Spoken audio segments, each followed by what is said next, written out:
fellows are lucky. They have brothers, but not me. I have nothing but sisters. 2 of them, Carrie and Evelyn. Sometimes Carrie isn't too bad, for a girl, I mean. But Evelyn, boy, she's hopeless. It was Evelyn's idea to put me on that spaceship, jam-packed with 300 females, and all of them aching to get themselves husbands. In the one place that's still to be had, the planet Venus. Well, anyway, 20 minutes after we took off from the spaceport, I was bored stiff. Ferdinand, do stop fidgeting and sit down. I don't have anything to do. Well, I'll read to you and Carrie. Would you like that? No, I want to do something. What's the name of the book, sis? Well, it's titled Family Problems of the Frontier Woman. Doesn't it sound intriguing? Peachy keen. That's enough out of you, young man. Why don't you take a walk around the ship? Can I go with Ferdinand, sis? Well, wouldn't you rather we start the book? You should, Carrie. Every girl should read about the family problems of the frontier woman. Keep quiet, you boy. Oh, children, let's have enough of that. Now, go ahead, run along, you two. And Carrie, look after Ferdinand. See that he keeps out of mischief.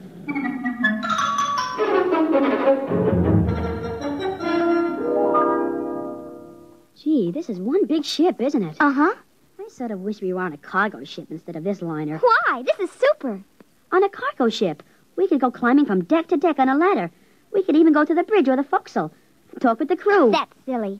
Why would anyone want to do that? Because ship's crews are men. Only because we women are too busy with important things like government to run ships. Says you.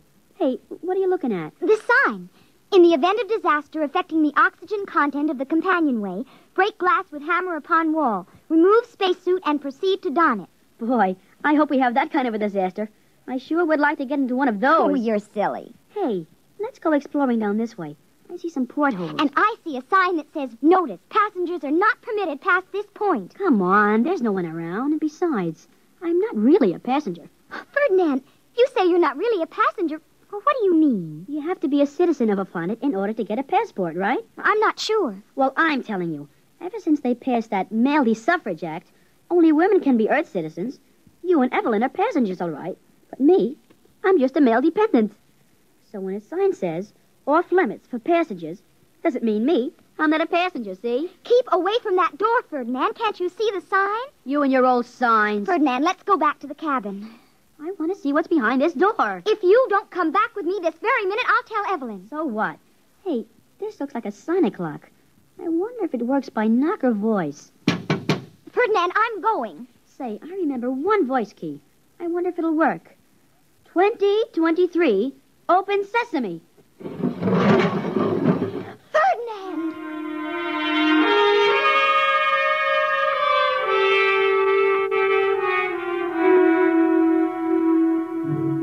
Out of all the million possible combinations, I hit it just right.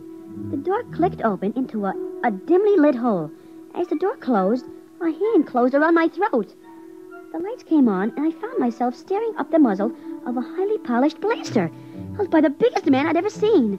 We just stood there looking at each other for a while, till finally he said, Why, you're only a tadpole. Sir? A little tadpole. I must be getting jumpy enough to splash. My name is Ferdinand Sparling.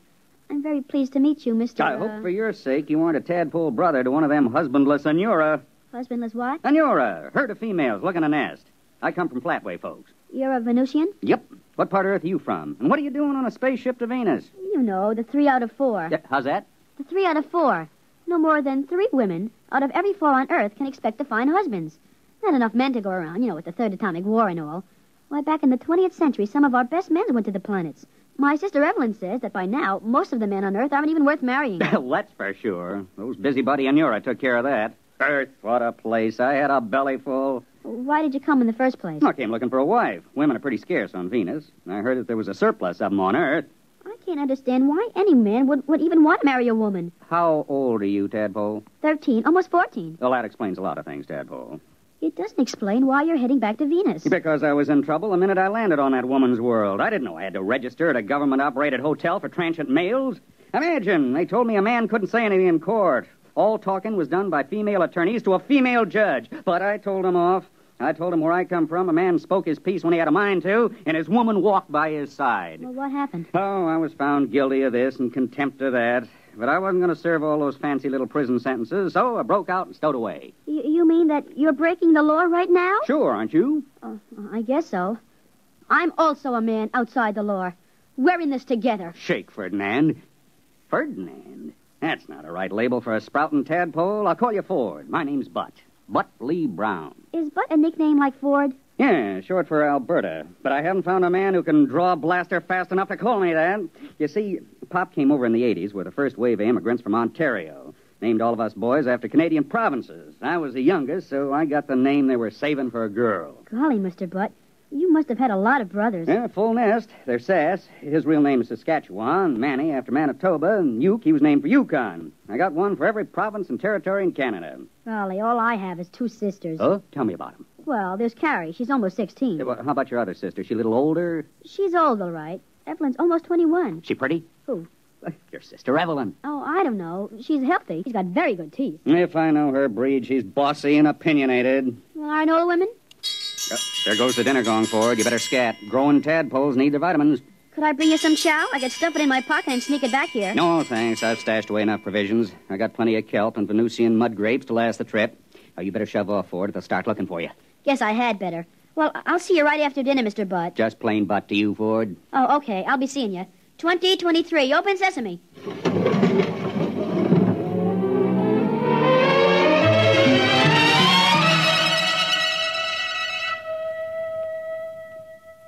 Ferdinand, please be seated. I want to talk with you. Now? They just rang the dinner gong. I am aware of that.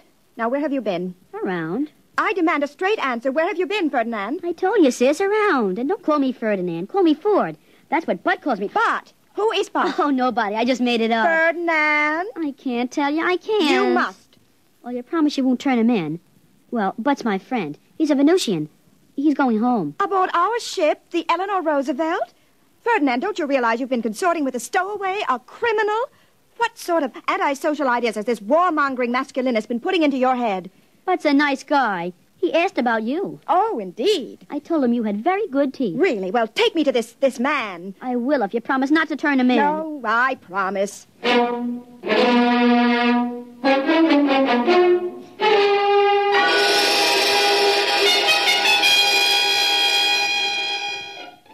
He's in there. The door has a sonic lock.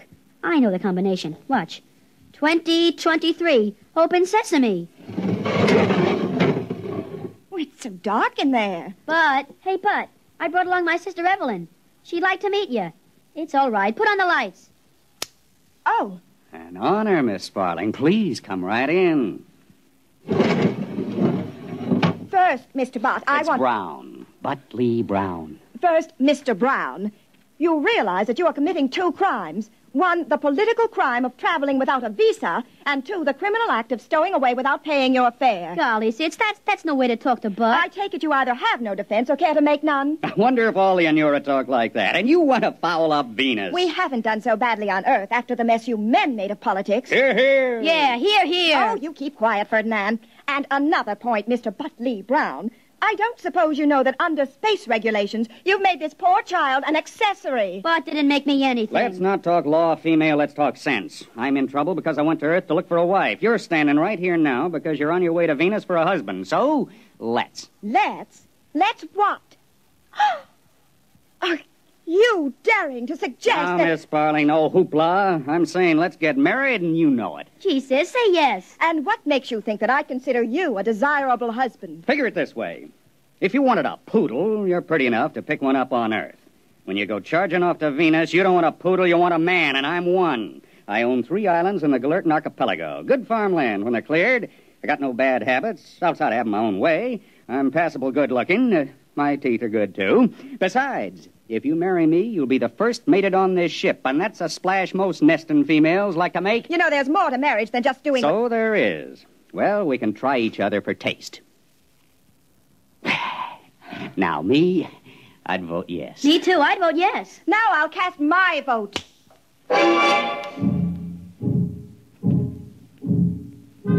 Well, you guessed it. She broke her promise. I suppose the kiss did it.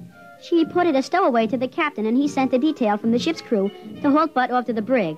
Well, later that afternoon, all the passengers, 300 females and me, gathered in the lounge for the hearing.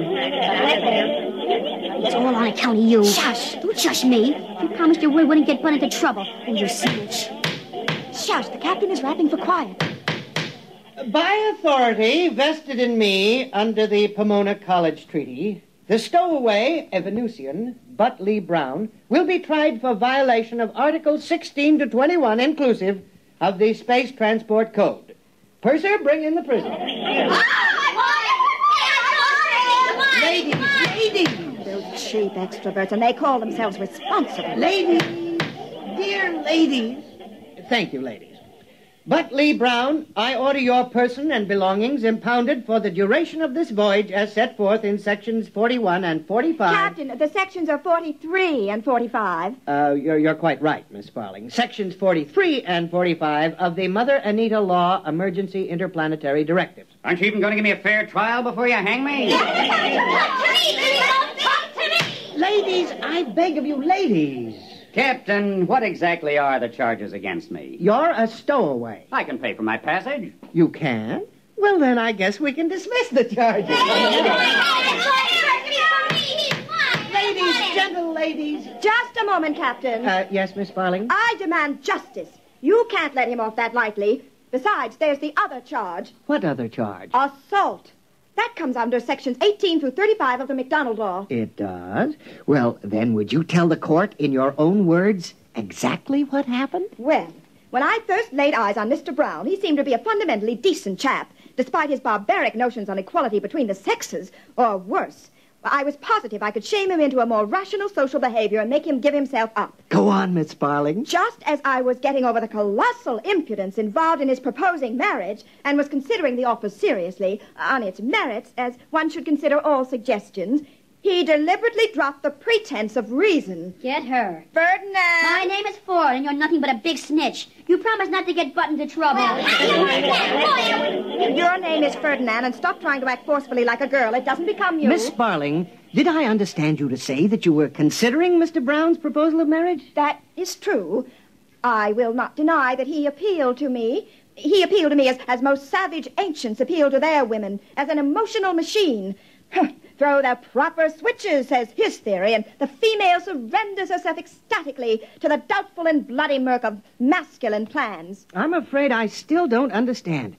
What exactly did Mr. Brown do? He kissed me. Ladies, please, ladies. Mr. Brown, do you deny kissing Miss Sparling? No. Miss Sparling, do you deny enjoying the kiss? Your question is irrelevant and immaterial. Oh, she enjoyed it. How would you know? Well, I was right there. I could tell the way she acted. She sort of held the back of his neck, closed her eyes, and just hung on. What were you doing there? I introduced him. I met Bud first. Then I took Sis over there to meet him. I see. Ferdinand Sparling, I hereby order your detention for the duration of this voyage for aiding and abetting a stowaway as set forth in sections 41 43 and 43 and 45. and 45. And you can't arrest Ferdinand. He's only a child. You gave me your word no charges would be lodged against the boy. That was the usual promise one makes to an informer. But I made it before I knew it was Butt Lee Brown you were talking about. I didn't want to arrest Butt Lee Brown. You forced me. So I'm breaking my promise to you, just as I understand you broke your promise to your brother. I'm afraid both Ferdinand and Butt Lee Brown will be picked up at New Kalamazoo Spaceport and sent terrorward for trial. But I used all our money to buy passage. I'm sorry. You'll have to return with your brother. Of course, there is a way out. There is? Well, tell me, please. Miss Sparling, if you'd marry Brown... Now, don't look at me like that. If you'd marry Brown, he would go on your passport as a dependent male member of your family. Do you think I'd marry that desperado? Why, he doesn't know enough to sit back and let a woman run things. Captain, you should be ashamed of yourself. I'll marry him! Perhaps I should be, but that's what comes of putting men in responsible positions. See here, Miss Sparling, I didn't want to arrest Brown. I'd still prefer not to. The officers and crew of my ship all go along with me. Why not? Men always think like men. They never use logic. They just rely on masculine intuition. Maybe so. This ship's crew are all residents of Earth. But our work requires us to be on Venus several times a year. We wouldn't want to cross any member of the Brown clan. They're all men of influence on the polar continent. I wouldn't doubt that for a second. If anyone gets in their way, they merely oxidize them with a blaster. Take Butt. He's a big man in his own bailiwick, the Galertan Archipelago. When he wants to put somebody in office, well, he just appoints them. Mr. Brown has that much influence, you say? Power, actually. The kind a strong man usually wields in a newly settled community. Oh, Mr. Brown, if I marry you, would you promise to see that I'm appointed resident governor of the Galerton Archipelago? No. Attaboy, Bart. Don't give in. Ferdinand, this does not concern you. Mr. Brown, I might even consider a county clerkship. Nope. Stick by your blasters, Bart. Show her you're a real man. Mr. Brown, it would seem to me that if you really want to marry this attractive young lady, a compromise could be worked out. Well, I could make her sheriff. Oh, no. Would the position of sheriff of the Galerton Archipelago be acceptable, Miss Sparling? Yes. Good. I'll marry you here and now. I want to be a bridesmaid. Always a bridesmaid, never a bride. I see every time. But you shouldn't have sold out. Why did you do it? You don't have to marry her for my sake. I wouldn't care what they did to me. That's all right, Tadpole. I'd do anything for my favorite brother-in-law. I'd sure like to be your brother-in-law. But gosh, you don't have to marry Sis. You could have had any one of these 300 females. Why marry Sis? I'm stubborn. What I like at first, I keep on liking. What I want at first, I keep on wanting until I get it. Yeah, but making her sheriff. What's going to happen to our man's world? Don't worry none about that, Ford, my boy. Wait till after we meet and go out to my islands. She'll find herself sheriff over exactly 2 Earth males, you and me. And I got a hunch that'll keep her pretty busy, huh? How about that, huh?